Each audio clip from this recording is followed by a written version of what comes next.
There's one thing that I think every Manchester United fan can agree on right now, and that is that the summer recruitment is looking very good. I think every fan is very, very happy with the addition of Cunha. I'd assume every fan is delighted with the addition of Mbumo. I think Mbumo's probably been the most impressive.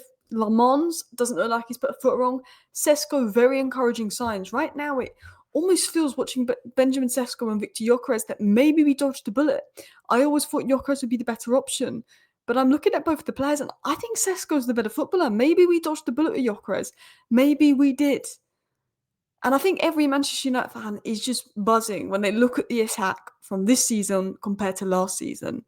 And the big thing is, we know midfield is an issue. We know that left wing back is probably an issue.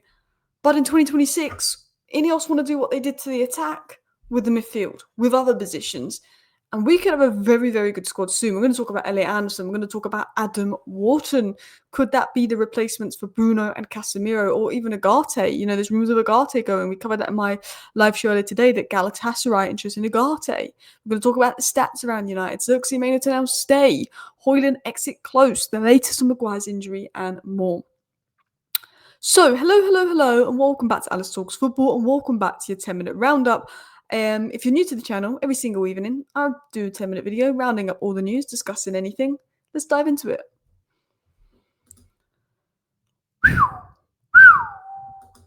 That's a big upgrade. We're going to ignore Mason Mount because he's still here. I think he's just in the picture because we can't really crop him out. But I saw this posted by United People's TV that's come from United Alex. Name a bigger upgrade. Anthony and Mbumo is a huge upgrade. I think Mbumo has scored more goals for us already than Anthony did in his whole first season. And Mbumo's got more goals so far this season than Jadon Sancho managed in the league in his first season under Ollie. And Mbumo's got more league goals already for Man United than Jadon Sancho did in his first season. And Jadon Sancho's first season was the season he actually played. His second season, he took the break. The third season, he had a strop. So Mbumo's a huge upgrade on Anthony, like ridiculous upgrade. I know Anthony's doing well at Betis, but he was like, Garnacho and Rashford were very clear of Anthony at Man United, and people weren't happy with Garnacho and Rashford. Cunha's a big upgrade on Garnacho. We're above Chelsea now. Garnacho's gone to Chelsea. We got Cunha. We're above Chelsea now, and I think Man United got it spot on. And I've said this many times with the signings of Mbumo and Cunha, those Premier League proven signings, because I think that Chelsea could have done with someone like Cunha on the left-hand side with a bit of personality, a little bit of attacking flair.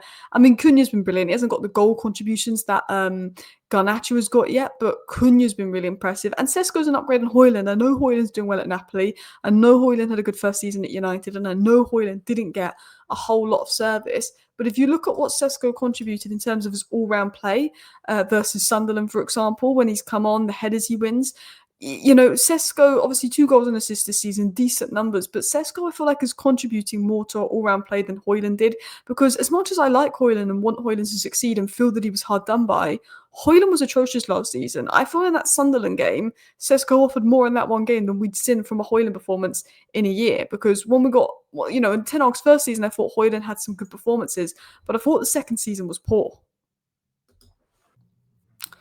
Sorry, I just had to pause that mid-talking because the washing machine in the background was going bleep, bleep, bleep. And I don't know if it picked up in the video, but it was driving me mental. But going to the upgrades, Sesko, huge upgrade on Højlund, I think. And Højlund is doing well this season, but Sesko just looks that level ahead, that level more advanced. Cunha, unbelievable upgrade on Garnacho. And I'm someone that spoke positively of Garnacho because I believe in Garnacho's potential, not his attitude.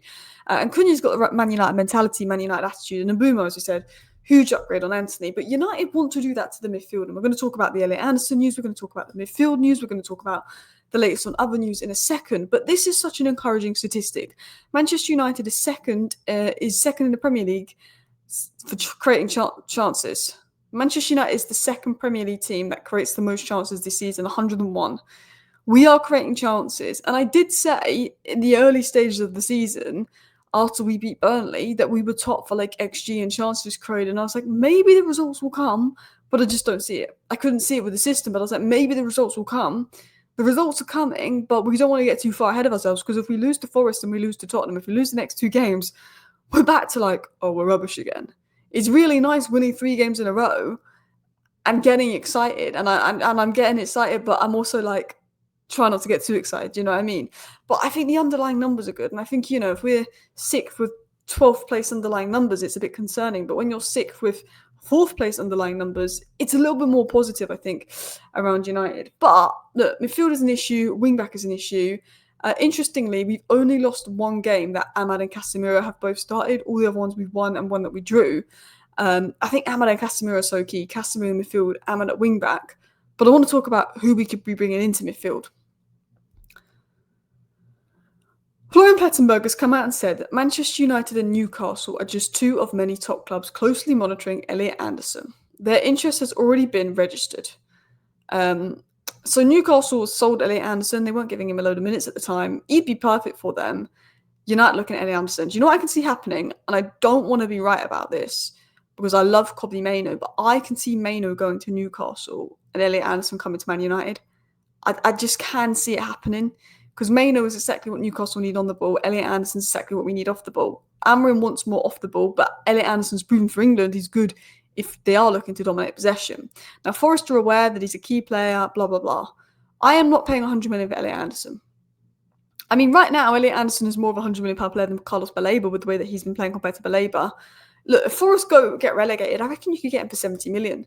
Mr. Marinakis is difficult to deal with, but I would pay 80 million for Elliot Anderson. Man United need to sign 280 million midfielders. That's what we need to do. Maybe we look at 90 million. United need to go and spend 200 million on two top quality midfielders, whether that's Man Utd, whether that's Elliot Anderson, whether that's Baleba, whether that's Wharton. We can debate that. This is the list. If we swapped the Gallagher for Man Utd, I think that this list would be spot on. Santos, Stiller, Gallagher, Wharton, Baleba. I'm happy to go Stiller and Elliot Anderson, but I wouldn't want Stiller and Wharton. Stiller is not a physical player, he's a technical player. Baleba, Anderson, Santos and Manu Kone are quite physical players. Wharton and Stiller is more technical players. Conor Gallagher is just not good enough. If I was to look at midfield, and I'd like one technical player, one physical player, if I was going to be honest, because physicality is very big. And it was said last month that United are ready to lead the way next summer in the race for number 6. Midfield is a key position that United expect to dominate the transfer market. Adam Wharton, Carlos Baleba and Elliot Anderson are among deep-lying midfielders that United could be looking at. And I think if we sign 2 out of 3 of these, it's like signing Cunha and Mbeumo. Last summer, Cunha, Mbeumo and Semenyo were the 3 big, good players at Premier League clubs that weren't Big 6 clubs. Cunha, Semenyo and Mbeumo, they were not a Big 6 clubs, but they were top players. I feel like Elliot Anderson, Baleba and Wharton is the next Cunha, Semenyo and Mbeumo of the summer. And I think if we can get 2 of them, or just in what the attacking upgrade could be, I think the midfield upgrade could be crazy. Diving into other news, Samuel Luckers came out and said that Manchester United are prepared to block requests from their players to leave in January amid expectant squad shortage. Now, interestingly, AFCON will be over before the end of January, so I think that's not going to stop us selling players. We might not sell players at the beginning of January, we might not loan out players at the beginning of January, but I think we could at the end. Mainoo and Zirkzee have had limited game time so far and are both in line for key roles around Christmas time with Mbeumo and Amad out, which does not surprise me. Mashraoui also going to be called up as well. So look, I think they will play in AFCON, but there's still a possibility they could be loaned out after AFCON. I don't think Mainoo will be loaned out, but I think Zirkzee will. Jadon Sancho was subbed on for Aston Villa, then subbed off about half an hour later, and then refused to shake hands with his substitute. All I'm going to say is, there's that sort of stereotype that Man United's the problem because look how good McTominay is doing, look how good Rashford is doing, look how good Rasmus is doing. Man United environment can be toxic and it can be the problem. But when it came to Sancho, Mr. Freedom Fighter, Man United were never the problem when it came to Sancho. Sancho was the problem. Sancho was a problem, not Man United, and I've always stuck with that because the way that Sancho acted around Ten Hag was crazy. Sancho had to go for disrespecting Ten Hag. Garnacho had to go for disrespecting Amorim. Anthony never publicly disrespected the manager. Rashford never publicly disrespected the manager. McTominay never put a foot wrong. Højlund never put a foot wrong. Those players are doing well. The 2 players that disrespect the manager, the ones that are struggling, because their attitude was the problem, not Man United in that case. Continuing on, apparently, talking of Napoli, this was from the Daily Star, so take it with a pinch of salt. But Man United have given Napoli the green light to sign Højlund, which I say take it with a pinch of salt, it's probably absolutely correct, but it's just come from the Daily Star, which I don't think is a very reliable source, and that Napoli are ready to exercise the obligation to buy. So we could see some advancements there. And then Sully came out last but not least and provided an update via Century Devils on the injury situation. And he said that Maguire's injury is seen as a minor one and not deemed to be as serious by sources. He completed strength and rehab sessions today at Carrington. United aiming for return on grass training this week. That's good because I think Maguire would be needed versus Forest. Forest is a very physical side. We saw Leach get caught out when we played them at home last season. It'd be nice to have Maguire back for that, but we don't want to rush him. And look, Euro Delict and Shaw are doing well. Anyway, that is your 10-minute roundup. Thank you for watching. Bye.